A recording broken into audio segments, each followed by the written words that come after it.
ராஜினாமா செய்யணுங்கிற அவசியமே இல்லை. கட்சி ஆஃபீஸை மூடிட்டு கிளம்பிடலாம். நீங்கள் எடப்பாடி ஐயாவுடைய கூட்டணி வச்சுக்கிட்டு பிஜேபி வந்து தமிழ்நாட்டில் வந்து திருத்தணுன்ற ஒரு முடிவுக்கு வந்ததுன்னா, அதுக்கு பதிலாக கட்சி ஆஃபீஸை கூட்டிட்டு ஜன்னலை மட்டும் திறந்துட்டு உள்ளே எகிரி குச்சி நீங்கள் ஃபைலை பார்த்துக்கோங்கன்னு சொல்லிடலாம்.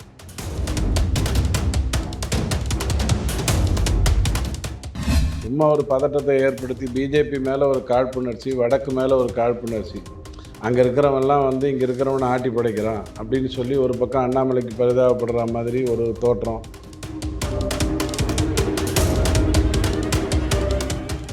கேஸ் விஷயத்தெல்லாம் போய் அமித்ஷா கிட்டேயும் இவர் நம்ம மோடி ஐயா கிட்டேயும் பேசி நீங்கள் ஜாமீன்லாம் வாங்கிட்டு வந்துட முடியாது. ஏதாவது 1000 மீன் அந்த மாதிரி ஏதாவது மீன் வாங்கிட்டு வந்தாதான்.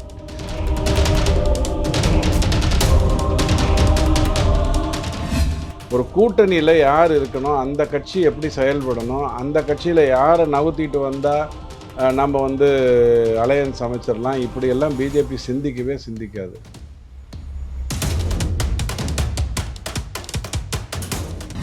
பிஜேபியோட கூட்டணி அமைச்சால் நல்லதா கெட்டதான்னு நீங்கள் எடப்பாடி ஐயாட்ட கேட்டால் இன்றைக்கும் நல்லதில்லைன்னு தான் சொல்லுவார்.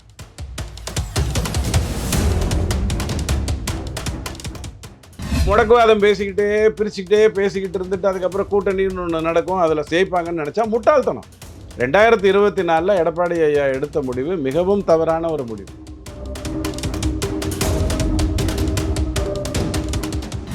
இந்த திராவிட கட்சிகளை பொறுத்த வரைக்கும் பிஜேபி வந்துச்சுன்னா அதோட இவங்க லைஃப் முடிஞ்சதுங்கிறது அவங்களுக்கு எல்லாருக்கும் தெரியும். இந்த அதிமுக அழிக்கும், தேமுதிக அழிக்கும்னு சின்ன பசங்க விளையாட்டு விளையாடுறதுங்க.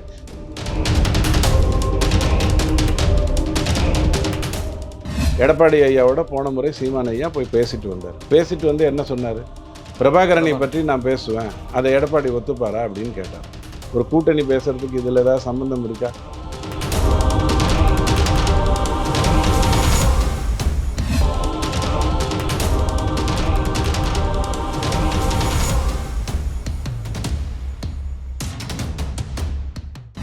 எல்லோ பெஞ்ச் நேயர்களுக்கு வணக்கம். இன்னைக்கு நம்ம கூட துக்ளக் வாசகர் டிடிஎஸ் ரவி சார் இருக்காரு. அவர்கிட்ட கேட்க நிறைய கொஸ்டின்ஸ் இருக்கு, வாங்க கேட்போம். வணக்கம் சார். வணக்கம். எப்படி இருக்கீங்க சார்?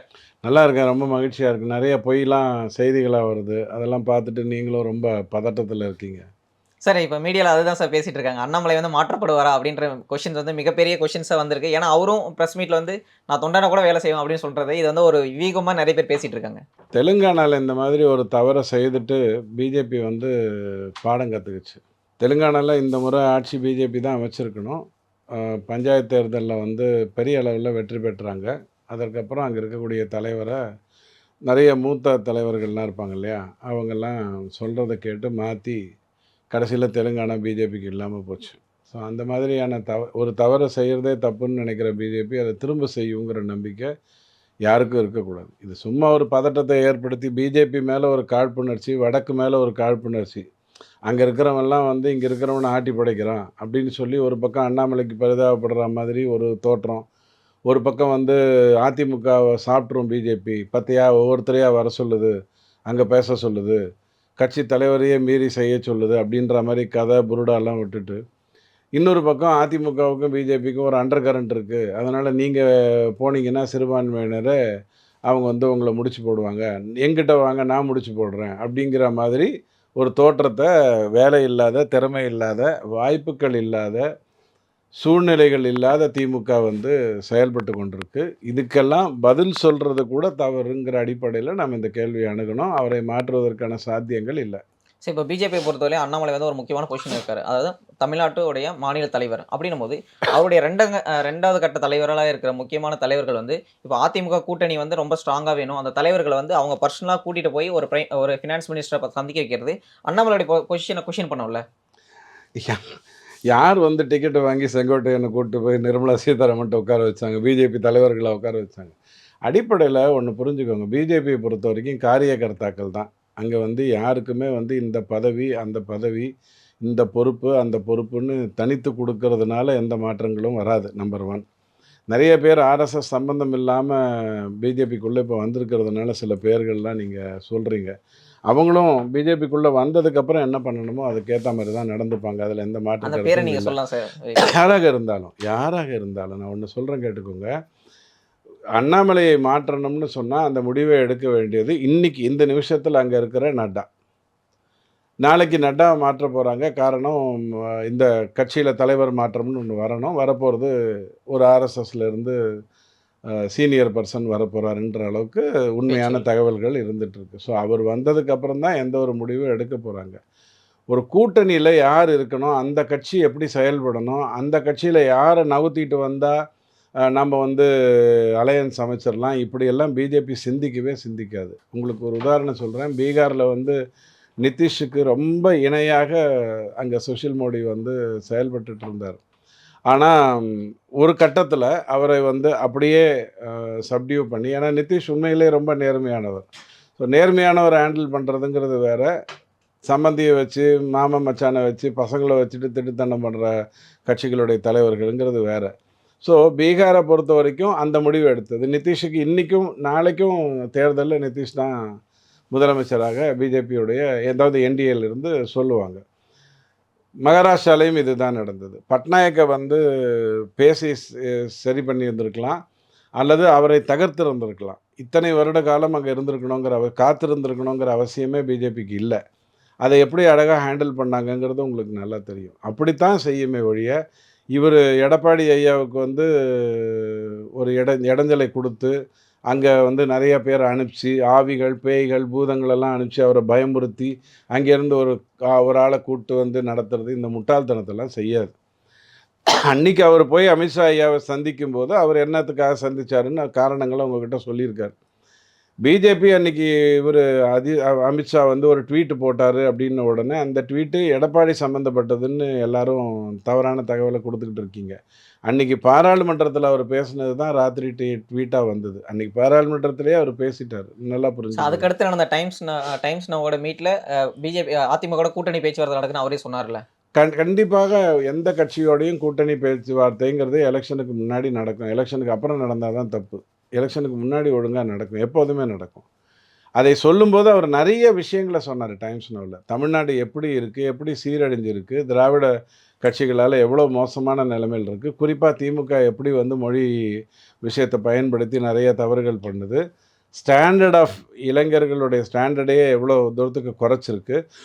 முன்னாடி இருந்த காலகட்டத்திலேருந்து எவ்வளோ எவ்வளோ பெரிய விஷயங்கள்லாம் அவர் பேசியிருக்காரு. ஸோ நீங்க அதையெல்லாம் மனசுல வச்சுக்காம, இங்கேருந்து செங்கோட்டையன் ஐயா 2வது முறையா போறாருன்னா, நிர்மலா சீதாராமன் அம்மாவோட பேசுறது ஈஸி. அமித்ஷாவோட பேசணும்னா ஹிந்தி, இங்கிலீஷு கொஞ்சம் கஷ்டப்படணும். அல்லது இவரு நீங்க பேசுற தமிழ அவர் புரிஞ்சுக்கணும். 2 பேருக்கு நடுவுல ஒரு ஆள வச்சுட்டு பேசக்கூடிய பேச்சுக்கள் அங்க நடந்ததாக தெரியல. ஸோ அது எதுக்காக வேணுமானாலும் இருக்கலாம். அது வந்து தேர்தலுக்காக இருக்கணுங்கிற அவசியம் இல்ல. அது நல்லா புரிஞ்சுக்கோங்க. உங்களுக்கே தெரியும், இதுக்கு முன்னாடி தேர்தல் கூட்டணி 2021ல அறிவிக்கும்போது, ஒரு மேடையில திடீர்னு ஓபிஎஸ் வந்து பிஜேபியோட கூட்டணிங்கிறாரு. எடப்பாடி ஆமாங்கிறாரு. அமித்ஷா தேங்க்யூங்கிறாரு. அதுக்கப்புறம் அந்த கூட்டணி வந்ததுங்கிறதெல்லாம் நீங்க ரொம்ப தெளிவா ஓப்பனா நடக்கும். இந்த மாரி இங்கேருந்து ஆள கூட்டு போய் தனியா பேசி, என்ன திருட்டுத்தனமா பண்றோம், தங்க கடத்தல் பண்றோமா? இல்ல சாருக்கு ஏதாவது ஏற்பாடு பண்ணி குடுக்குற கும்பல் வச்சிருக்காங்களே கழக கட்சிகள், அந்த சாருக்கு ஏதாவது ஏற்பாடு பண்ணி குடுத்துட்டு இருக்கோமா? அப்படியெல்லாம் இல்ல. ஒரு நாட்டை முன்னுக்கு கொண்டு வரதுக்காக என்ன பண்ணணுமோ அத பண்ணிட்டு இருக்கோம். ஸோ செங்கோட்டையன் ஐயா போய் என்ன பேசியிருக்காரு நிர்மலா சீதாராமன் அம்மாட்ட? எடப்பாடி ஐயாவுக்கு ஒரு வேள அந்த ஸ்டேட்டஸ் இருக்கலாம். நான்லாம் வந்து நட்டா அங்க தான் பேசுவேன். அதுக்கு கீழலாம் பேச மாட்டேன். அப்படின்ற மாரிலாம் இருக்கலாம். இந்த சலூன்ல சேர் பத்தலன்னா, ஹைட் பத்தலன்னா கீழ மோடா வைப்பாங்கல்ல, அந்த மாதிரிலாம் அவர் வச்சுக்க மாட்டாரு. "நீ கண்ணாடிய கீழ இறக்குன்னுவாரு." அந்த மாதிரி எடப்பாடி ஐயா. ஸோ அதனால செங்கோட்டையன் ஐயா போயிருந்திருக்கலாம், பேசியிருந்திருக்கலாம். இவங்க என்ன பேசியிருக்காங்க? தேர்தல் கூட்டணி அப்படிங்கிறது வந்து 2 காரணங்கள் இல்லாம நடக்காது. நான் பலமுறை சொல்லியிருக்கேன். நெறைய பேர் ஆச்சரியப்படுவாங்க. அதிமுக, பிஜேபி கூட்டணி வருவதற்கு சாத்தியமே இல்லை. வந்தால் அது 2 விஷயத்துல தான் நடக்கணும். ஒண்ணு அதிகார பகிர்வை பற்றி எடப்பாடி ஐயா தெள்ளத் தெளிவா பேசணும். பிஜேபியோடைய இன்றைய நிலை என்ன அப்படிங்கிறத தெரிஞ்சுக்கிட்டு பேசணும். இந்த தேமுதிகவோட பேசுற மாதிரி, மன்சூர் அலிகானோட பேசுற மாதிரி எல்லாம் பேசுவேன்னு நினைக்கிறது தவறு. இது நான் நேர்மையா அந்த கட்சியை மதித்து சொல்றேன். ஏன்னா அதிமுகல எனக்கு ஏதாவது ஒரு மரியாதை இருக்குன்னா, அது அந்த தொண்டன் மேல தான் எனக்கு மரியாதை. அந்த தொண்டன் திமுகவ தீய சக்தின்னு சொல்லுவான். சொன்னதாரு எம்ஜிஆர். எம்ஜிஆர். அங்கேருந்து தொடங்கி ஜெயலலிதா அம்மா. இப்படித்தான் அதிமுகவ நம்ம மதிக்கிறோமே ஒழிய மற்ற காரணங்கள் எதுவும் இல்ல. சரி, இப்ப அண்ணாமலை சொல்லும்போது முக்கியமான ஒரு மீட்ல என்ன சொல்லியிருந்தாருன்னா, அதிமுகவோட கூட்டணி போனா நான் வந்து பதவிய ராஜினாமா பண்ணுவேன் அப்படின்னு சொல்லியிருந்தாரு. இப்போ அதிமுகவோட கூட்டணி போனா அத செய்வாரா? ராஜினாமா செய்யணுங்கிற அவசியமே இல்ல. கட்சி ஆஃபீஸ மூடிட்டு கிளம்பிறலாம். நீங்கள் எடப்பாடி ஐயாவுடைய கூட்டணி வச்சுக்கிட்டு பிஜேபி வந்து தமிழ்நாட்டில் வந்து திருத்தணுன்ற ஒரு முடிவுக்கு வந்ததுன்னா, அதுக்கு பதிலா கட்சி ஆஃபீஸை பூட்டிட்டு ஜன்னலை மட்டும் திறந்துட்டு உள்ளே எகிறி குதிச்சு நீங்கள் ஃபைலை பார்த்துக்கோங்கன்னு சொல்லிடலாம். ரொம்ப சிம்பிள். ஏன்னா, எடப்பாடி ஐயாவுடைய நான் மதிக்கிறது எடப்பாடி ஐயா கிட்ட என்னன்னா, அதிமுகவ குடும்ப கட்டுக்குள்ள கொண்டு போகாம பார்த்துக்கிட்டாரு. அதில எந்த குழப்பமும் இல்ல. அவர் இல்லாமல் அது நடந்திருக்காது. இல்லன்னா, அது முதலைகள் பக்கம் தான் போய் சேர்ந்திருக்கும். அந்த முதலைக்கு பல்லும் கிடையாது, பாவம். ஆனா, அந்த முதலைகிட்ட தான் போய் மாட்டிக்கிட்டு இருந்திருக்கும். அதையெல்லாம் மீறி வெளில வந்தார். ஸோ, இன்னைக்கு உட்காந்துக்கிட்டு பிஜேபி யாரு 3வது முறை ஜெயிச்சுட்டு நான் என்ன ஷேவிங் பண்றதுக்கா உட்காந்துருக்கேன்? அப்படிங்கிற ஒரு எண்ணம் எனக்கு வரக்கூடாது. அத அவர் செய்ய வைக்கிறார். அதுதான் தப்பு. சரி, இப்போ கூட்டணின்றது ஒரு நேச்சுரலான கூட்டணியா இல்ல. இப்போ வந்து எடப்பாடி மேல எடப்பாடியோட சொந்தக்காரங்க, இப்போ அவருடைய சம்பந்தி, அவங்க பையன் மேல நெறைய ரெய்டு பண்ணியிருக்காங்க. அந்த ரெய்டுக்கு பயந்து தான் எடப்பாடி வந்து மறுபடியும் பிஜேபி கூட கூட்டணி போறார்ன்னு ஒரு பேச்சு இருக்கு. அத எப்படி பார்க்குறீங்க? அதிமுகல வந்து அந்த மாதிரி செய்யறதுக்கு எந்த தலைவனுக்கும் துணிவு இருக்காது. ஜெயலலிதா அம்மா கூட தன்னுடைய கேஸஸ் விஷயமா எந்த விஷயத்தையும் வாஜ்பாய் ஐயா கிட்ட பேசல. இந்த பத்திரிகைகள் தான் இந்த இந்த பூமாலை வித்துக்கிட்டு இருந்தவன், அப்புறம் விஎஸ்எஸ் வித்துட்டு இருந்தவன், இந்த எஸ்சிவி வித்துட்டு இருந்தவன், இவங்கலாம் தான் அந்த கதைகள விட்டுட்டு இருந்தாங்களே ஒழிய, வாஜ்பாய் ஐயா கிட்டயோ, அத்வானி ஐயா கிட்டயோ உட்காந்துக்கிட்டு, என் கேஸெல்லாம் நீ வாபஸ் பண்ணி குடு. அப்பத்தான் நான் உனக்கு சீட்டு குடுப்பேன்னு பேசணுங்கிற ஒரு எண்ணம் ஆன்மீக சிந்தனை இல்லாதவனுக்கே வராது. ஜெயலலிதா மாதிரி ஆன்மீக சிந்தனை உள்ளவனுக்கு வரவே வராது. இவனுங்க தான் கதை விட்டுட்டு திரிஞ்சுட்டு இருந்தாங்க, இந்த மாரிலாம் நடக்குதுன்னு. அவங்க பேசவே முடியாது. ஒரு கேஸ வாபஸ் வாங்க சொல்லி பிஜேபி கிட்ட டிமாண்ட் பண்ணவே முடியாது. நல்லா புரிஞ்சுக்கோங்க. ஆனால் எங்க பிரச்சனை வந்தது? இவங்க வந்து காவேரி பிரச்சனைய சால்வ் பண்ணணும்னு சொல்றாங்க. திமுகவ கலைக்கணும்னு சொல்றாங்க. அதுக்கு உரிமை இருக்கு. அதுக்கு உரிமை இருக்கு. கருணாநிதி ஐயா, எம்ஜிஆர் தோத்த பிறகு பாராளுமன்றத்தில இந்திரா காந்தி அம்மாட்ட சொல்லி ஆட்சிய கலைக்கலையா? அதுக்கப்புறம் கரெக்ட். மக்கள் ஓட்டு போட்டு திருப்பி எம்ஜிஆர் வரலையா? அதுதான் நடந்ததே ஒழிய, இந்த கேஸ் விஷயத்தெல்லாம் போய் அமித்ஷா கிட்டயும், ஆ இவரு நம்ம மோடி ஐயா மோடி. கிட்டயும் பேசி, நீங்க ஜாமீன்லாம் வாங்கிட்டு வந்துர முடியாது. ஏதோ 1000 மீன் அந்த மாரி ஏதாவது மீன் வாங்கிட்டு வந்தா தான் உண்டு. ஸோ இதெல்லாம் புறந்தள்ளிருங்க. அவர் வந்து என்ன சொன்னாரு உங்ககிட்ட காலையில?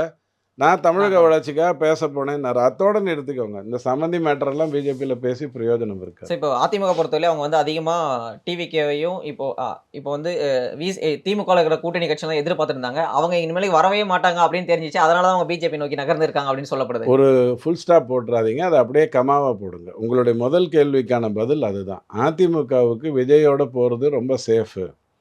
அது வந்து நமக்கு வாய்த்த அடிமைகளில் சிறந்த அந்த மாதிரியான ஒரு எண்ணோட்டத்தோட போகும். விஜய்க்கும் வயது இருக்கு. அவர் அடிமையா போமாட்டார். அவருக்கும் வயது இருக்கு. இன்னைக்கு ஒரு ஸ்டெப் எடுக்கலாம். அதுக்கப்புறம் இன்னொரு ஸ்டெப் எடுக்கலாம். 3 முறை இந்தியாவ ஜெயிச்சுட்டு பிஜேபி உட்கார்ந்து ஸ்டெப் எடுக்காது. சரிக்கு சரி உட்கார்ந்து தான் பேசும். விஜயும் சரிக்கு சரி உட்கார்ந்து தான் பேசுவாரு. 30 சீட்டுங்கிற அடிப்படையில வரலாம். என்ன பொறுத்தவரைக்கும்.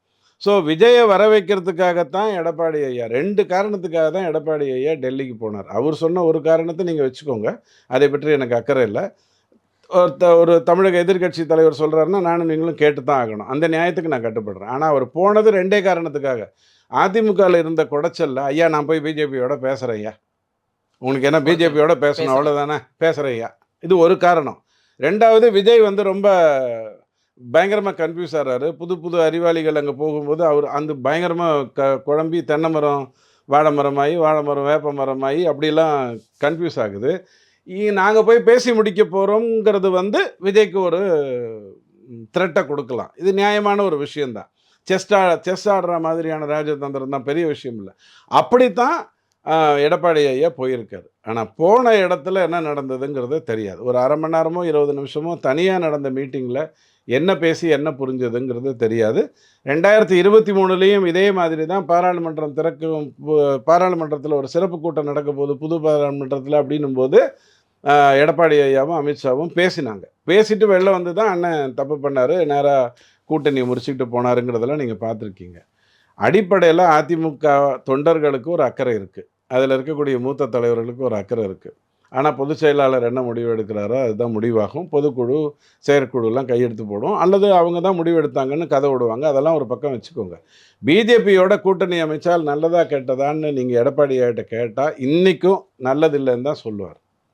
அண்ணாமலை ஐயா கிட்ட போய், "ஏப்பா எடப்பாடி சாரோட சேர்ந்துக்கலாமே, எல்லாரும் சொல்றாங்களே, ஒரு 40 எம்எல்ஏ வாங்கிட்டு நிம்மதியா குடிசை கட்டி இருக்கலாமே" அப்படின்னு சொன்னா, அவரும் மாட்டேன்னு தான் சொல்லுவார். இதுதான் உண்மை.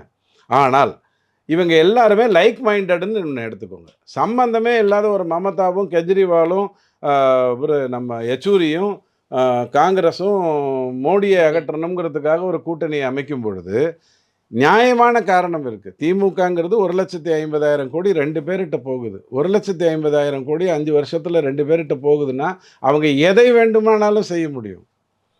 துணிந்தால் அமெரிக்காவுடைய அந்த மாளிகையில குண்டு போட முடியும்.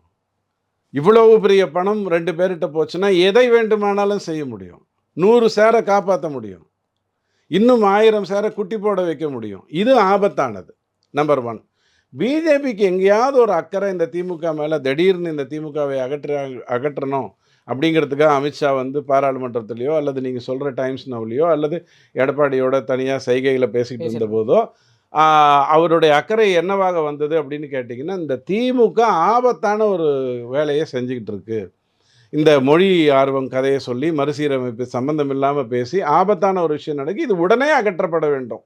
அப்படிங்கிற ஒரு உந்துதல் வந்திருக்கலாம். அதுல எந்த மாற்று சரி, கருத்தும் இப்ப நீங்க சொன்ன 2 விஷயத்திலயுமே அதிமுகவோட ஸ்டாண்ட் என்ன இருக்குன்னா, டிஎம்கேவோட ஸ்டாண்டா தான் இருக்கு. அப்படின்னும்போது இது எப்படி கூட்டணியா உங்களுக்கு பயன்பெறும்? ஐயா 53 கட்சியில 48 கட்சி ஒரு இடத்துல உட்கார்ந்தாங்க. உட்கார்ந்தது எதுல உட்கார்ந்தாங்க? மொழி மொழி. ஆர்வம்.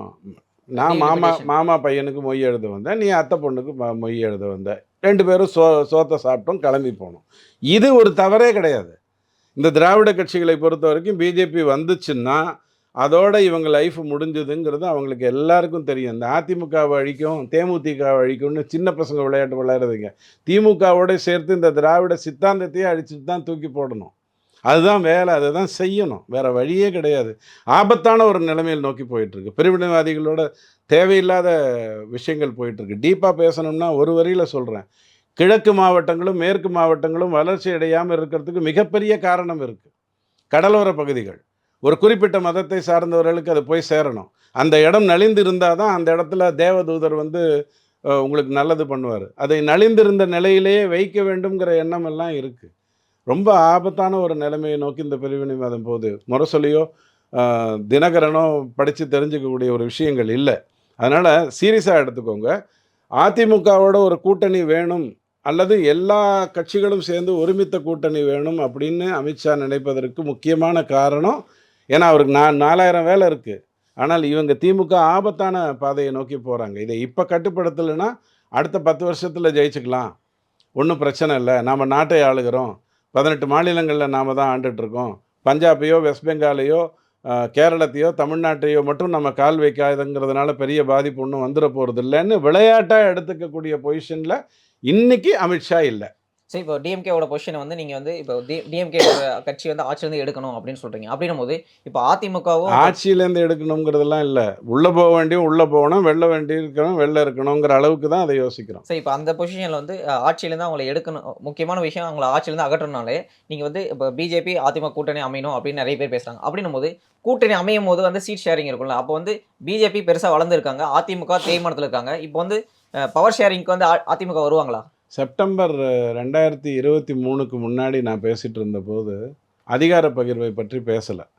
அப்ப நான் சொன்னது, உங்க 2 பேராலயும் பிஜேபி அண்ட் அதிமுக ஒரு கூட்டணியை அமர்ந்து பேசணும் அப்படின்னு சொன்னா, எடப்பாடி 8வது மாடியில உட்கார்ந்திருப்பாரு. நாங்க உட்கார்ந்து கீழ உட்கார்ந்திருப்போம். இப்படிலாம் பேசி, கத்தி பேசி, "என்ன சொன்ன? என்ன சொன்ன?" அப்படின்னு கேட்டுட்டுலாம் கூட்டணிய அமைக்க முடியாது. 25 தொகுதிகளை அதிமுகவும், 15 தொகுதிகளை பிஜேபியும் தனக்கு சூழ்நிலைக்கு ஏத்த மாரி பிரிச்சுக்கிறது நல்லதுன்னு சொன்னோம். இப்பயும் சொல்றேன். 134 தொகுதிய அதிமுக தனக்கு யாரை வைத்துக்கொண்டு இரட்டை இலையிலேயே நிக்க வைக்கணும்னு சொல்றதுக்கு நெறைய பேர் இருக்காங்க. இரட்டை இலையிலேயே நிற்க வைக்கக்கூடிய அளவுக்கு அதுக்கு திறமை இருக்கு. 134 தொகுதி. 100 தொகுதிய அது கண்டுக்காம விட்டா தான் பிஜேபியால மற்றவர்களை கொண்டு வர முடியும். ஒரு சீமானை அ இந்த கூட்டணிக்குள்ள நீங்க கொண்டு வரணும்னு நெனச்சீங்கன்னா, எடப்பாடி ஐயாவோட போன முறை சீமான் ஐயா போய் பேசிட்டு வந்தாரு. பேசிட்டு வந்து என்ன சொன்னாரு? "பிரபாகரனை பற்றி நான் பேசுவேன். அத எடப்பாடி ஒத்துப்பாரா?" அப்படின்னு கேட்டாரு. ஒரு கூட்டணி பேசுறதுக்கு இதுல ஏதாவது சம்பந்தம் இருக்கா? இல்ல. சம்பந்தமே இல்ல. அதனால இந்த மாதிரி பேசுறவங்க கிட்ட நேர்மையா வேற விதமா பேசணும். அது எடப்பாடி ஐயால முடியாது. ஏன்னா, நான் சொன்ன 8வது மாடியில உட்கார்ந்திருப்பாரு. நாம கீழ உட்கார்ந்திருக்கணும். இந்த சூழ்நிலையில 134 நீங்க பார்த்துக்கோங்க. 100 நாங்க பார்த்துக்கிறோம் அப்படின்னு சொல்றது தான் 2 கட்சிக்கும், இந்தியாவை ஆளுகின்ற ஒரு கட்சிக்கும், தமிழ்நாட்டில் உண்மையிலேயே பெரிய கட்சி அப்படின்னு சொல்லக்கூடிய அதிமுக அதிக காலம் ஆட்சி செய்திருக்கிற ஒரு கட்சி. எத்தனையோ சொடுக்கு போட்ட ஸ்டாலின் ஐயாவெல்லாம் மீறி எடப்பாடி ஐயா 2021 வரைக்கும் ஆட்சியை செஞ்சிருக்காரு. கருணாநிதி ஐயா 2016ல் ஒரு இம்பேலன்ஸ் வந்த உடனே சீட்டு ஒரு 40 சீட்டு 30 சீட்டு வித்தியாசம் வந்த உடனே ஜெயலலிதாவுடைய இந்த ஆட்சி கவிழ்ந்துரும், இது வந்து 10 நாளில் நடக்கும் அப்படின்லாம் பேசினார். ஏன்னா இவங்களுடைய வேலையே இவங்களை மீறி ஏதாவது நடந்ததுன்னா அதை கலைச்சி விட்டுறணும் அப்படிங்கிற அடிப்படையில் தான் இவங்க போவாங்க. ஆனால் சீமான் அவர்களுக்கு புரிய வைக்கிறதோ விஜய் அவர்களுக்கு புரிய வைக்கிறதோ எடப்பாடி ஐயாவில் முடியாது. அதை புரிய வைக்கணும்னா கொஞ்சம் லார்ஜர் ஸ்கேல் வேணும், லார்ஜர் திங்கிங் வேணும், உலக நெட்வொர்க் வேணும், சோரஸ் இல்லை, நியாயமான நேர்மையானவர்களுடைய நெட்வொர்க் வேணும், யூனஸ் இல்லை, உண்மையிலேயே வாழ்க்கையில் நல்லது நடக்கணும், இந்த நாடு நல்லா இருக்கணும்னு நினைக்கிறவங்களுடைய சிந்தனைகள் வேணும். அப்படித்தான் இது நடக்கணும். 134 உங்களுக்கு 100 எனக்கு நடக்கணும், நடக்கிறதாக இருந்தால். அப்படி இல்லைன்னா நிம்மதியாக நீங்கள் எதையோ கூட்டணி அமைச்சுக்கோங்க. 80 சீட்டில் மட்டும் கான்சன்ட்ரேட் பண்ணால் அண்ணாமலை ஐயாவால் கண்டிப்பாக பெரிய மாற்றத்தை 2026ல் கொண்டு வர முடியும். சரி, இப்போ வந்து ஏடிஎம்கே கூட்டணியில் பழைய ஏடிஎம்கேல வந்து முக்கியமான பொசிஷனில் இருந்தவர் வந்து டிடிவி. இப்போ டிடிவி என்ன சொல்றாருன்னா, எடப்பாடி பழனிசாமி இல்லாத பழைய என்டிஏ கூட்டணி அமையும் அப்படின்னு சொல்றாரு. எடப்பாடி இல்லாத பழைய என்டிஏ கூட்டணி சாத்தியமா? ரொம்ப தப்புங்க. தேனியில் அவர் இன்னும் வெற்றி பெறலை. ஆமாம். அமமுக கட்சியை தொடங்கி அவர் எந்த தேர்தலையும் இன்னும் வெற்றி பெறலை. ஒரே ஒரு முறை ₹20 டோக்கன் கொடுத்து ஆர்கே இதில் நகர்ல. ஸோ தினகரன் ஐயாவுக்குன்னு ஒரு மரியாதை அரசியல் செல்வாக்குன்னெலாம் இருந்தது அப்படின்னா கூட, இப்போ கூட பேசும்போது நயனார் நாகேந்திரன் வந்துடுவார், அவர் அதிமுகவில் ஏற்கனவே இருந்தவர், தேவர் கம்யூனிட்டி, இந்த பக்கம் வேறு, ஸோ இது மட்டும் ரெண்டும் சேர்ந்ததுன்னா வெற்றி பெற்ற முடியும் அப்படின்னு இந்த கிளி ஜோசியத்தை விட கேவலமாக உட்காந்துட்டு யோசிக்கிறவங்க இருக்காங்க இல்லையா? கிளி படத்தை வச்சுட்டு ஜோசியம் சொல்லுவாங்க. அந்த ரேஞ்சில், ஏன்னா சொல்கிறது இவன் தானே, கிளி உயிரோடு இருந்தானே செத்து போயிருந்தானே படமாக இருந்தானேன்னு சொல்லிட்டு சொல்லுவாங்க. இவங்கெல்லாம் சிந்திக்கிறாங்க. டிடிவி தினகரன் ஐயா எங்கேயாவது பெரிய அளவில் ஜெயிச்சிருந்துருக்கணும். நிறைய பேர் பயங்கரமாக ஸ்டாட்டிஸ்டிக்ஸ் சொல்லுவாங்க. பிஜேபியிலே வல்லுநர்கள் இருக்காங்க. 39 தொகுதியில் டிடிவியாக இல்லாமல் இருந்திருந்தால் அதிமுகவோட இருந்திருந்தால் அதிமுக வெற்றி பெற்றிருக்கும். அப்படிலாம் நடக்காது. தினகரன் ஐயா வெற்றி பெற்ற ஒரு மார்ஜின் வாங்கினார் இல்லையா, விக்டரி மார்ஜினுக்கு அளவாக வாக்கு வாங்கினார் இல்லையா 2021 தேர்தலில். அந்த தேர்தலில் எங்கெல்லாம் அதிமுக போட்டி போடலையோ அந்த இடத்துல இவருடைய வாக்கு அதிகமாக வந்தது. ஆமாம், நான் சொல்ல புரியுதுங்களா? அதிமுக போட்டி போடலை. அப்போ அதிமுக காரன் என்ன பண்ணுறான்? ரைட்ண்ணா சார், மானிட்டர் நானே சார், சரியா சார், நெப்போலியன் இருந்தால் பெட்ரு போட்டான். இதை வைத்துக்கொண்டு நீங்கள் தேர்தலை பேச முடியாது. அடுத்த தேர்தலில் சூப்பர் இவங்க 2 பேர் சேர்ந்தால் வெற்றி பெற்றுருவாங்கன்னு சொல்ல முடியாது. இன்றைக்குமே அதிமுகவுடைய பிஜேபியோடைய வாக்குகள் 2024 தேர்தலில் நடந்ததை வச்சு இங்கெல்லாம் சேர்ந்துருந்தா ஜெயிச்சிருப்பாங்க, இங்கெல்லாம் சேர்ந்துருந்தா கூட தோற்றுருப்பாங்க, இப்படி பேசக்கூடிய நான் சொன்ன அந்த கிளி ஜோசியக்காரர்கள் மாதிரிலாம் பேசக்கூடாது. மக்களுக்கு இவங்க 2 பேரும் ஒருங்கிணைந்து இருக்காங்க, இவர்கள் திமுகவை எதிர்கொள்வார்கள், இவ்வளவுதான் வேணும். அதிமுக தொண்டனுக்கு என்ன வேணும்னா, திமுகவை அழிக்க வல்லமை எடப்பாடி ஐயாவிடம் இருக்கா, அண்ணாமலை ஐயாவிடம் இருக்கா? அண்ணாமலை ஐயாவிடம் இருக்குது, மத்திய அரசு and all those things. Edappadi ஐயாவோட இருக்குது, அவர் சிறிய லெவல்லேருந்து மேலே வந்தார். இப்போ இந்த கூட்டணியை பற்றி யோசிப்பான். முடக்குவாதம் பேசிக்கிட்டு இருந்துட்டு அதுக்கப்புறம் கூட்டணின்னு ஒன்று நடக்கும், அதில் சேர்ப்பாங்கன்னு நினச்சா முட்டாள்தனம். 2024 எடப்பாடி ஐயா எடுத்த முடிவு மிகவும் தவறான ஒரு முடிவு. செப்டம்பரில் எடுக்காமல் டிசம்பர் 3ஆம் தேதி வரைக்கும் அவர் வெயிட் பண்ணியிருந்தாருன்னா இந்த சூழ்நிலைகள்லாம் வந்திருக்காது. ஒரு சட்டசபையில் ஒரு விளையாட்டு அமைச்சர் உட்காந்துக்கிட்டு 3 கார் மாற்றி போனீங்க அப்படின்னு சொல்கிறாரு. எங்களுக்கும் சார் இருந்ததுன்னா எங்களுக்கு காரே தேவைப்படாது, எனக்கு என்ன வேணுமோ அது கிடச்சிரும். எங்ககிட்ட சார் இல்லை, எங்களோட நோக்கம் அது இல்லை, அரசியல் பேசுவதற்காக போகிறோம். இப்படி கேவலமாக எடப்பாடி ஐயா பேசக்கூடிய அளவுக்கு வந்திருக்காது. ஸோ உங்கள் நேரத்தை ஒதுக்கி நிறைய கருத்துக்களை தெரிவித்தமைக்கு ரொம்ப ரொம்ப நன்றி சார்.